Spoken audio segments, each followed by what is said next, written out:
વડોદરામાં રક્ષિત Chaurasia hit and run case, જેમાં આરોપી રક્ષિત ચોરસિયાએ જામીન માંગ્યા.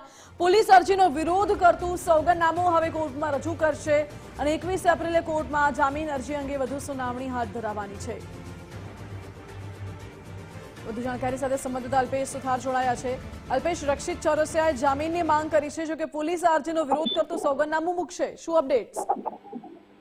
બિલકુલ વાત કરો તો જે રીતે કારેલી બાગમાં પૂરપાટ કાર હંકારી અને રક્ષિત અકસ્માત સર્જ્યો હતો, તેની અંદર એક મહિલાનું મૃત્યુ થયું હતું, તેમજ અન્ય જે 8 લોકો છે તેમને ઈજા પહોંચી હતી. ત્યારબાદ રક્ષિત દ્વારા આખો જે ડ્રામા છે તે સર્જવામાં આવ્યો હતો અને હાલ હવે જ્યારે રક્ષિત છે તે જેલમાં સળિયા પાછળ ધકેલી દેવાયો છે, ત્યારે રક્ષિત ચોરસિયા છે તે તેના દ્વારા હાલ જામીન માંગવામાં આવ્યા છે. જોકે પોલીસ પર આ જે જામીન અરજી છે તેનો વિરોધ કરતું સોગંદનામું મૂકી શકે છે, કારણ કે જે રીતે જોઈએ તો આરોપીનું પ્રથમથી જ નામ હોવાનો જે ખુલાસો છે તે થયો છે અને ગંભીર પ્રકારનો ગુનો હોવાનું તેમજ એફએસએલના અમુક રિપોર્ટ પણ બાકી હોવાનું તપાસમાં ચાલુ છે, જેને લઈને હાલ જામીન આપવાથી કે તપાસ ઉપર મોટી અસર થઈ શકે છે. તેને લઈને હાલ પોલીસ છે તે આ સોગંદનામું મૂકશે.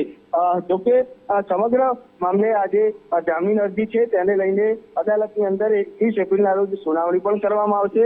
એટલે ક્યાંક ને ક્યાંક રક્ષિત ચોરસિયા છે એ જામીન માંગવા માટે અરજી કરવામાં આવે છે અને તેને લઈને પોલીસ છે હવે સોગંદનામું પણ કરી શકે છે. ઓકે અલ્પેશ, આભાર આપનો.